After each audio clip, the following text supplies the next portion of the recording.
அத்தனை செல்வமும் உன்னிடத்தில் நான் பிச்சைக்கு செல்வது எவ்விடத்தில் வெறும் பாத்திரம் உள்ளது என்னிடத்தில் அதன் சூத்திரமோ அது உன்னிடத்தில் ஒரு முறையா இருமுறையா பலமுறை பல பிறப்பெடுக்க வைத்தாய் புதுவினையா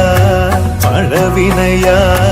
கணம் கணம் தினம் என்னை துடிக்க வைத்தாய் பொருளுக்கு அலைந்திடும் பொருளற்ற வாழ்க்கையும் துரத்துதே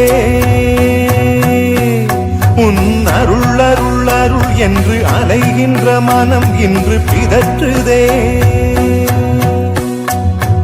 அருள் விழியால் நோக்குவாய் மலர்பதத்தால் தாங்குவாய் உன் திருக்கரம் என்னை அரவணை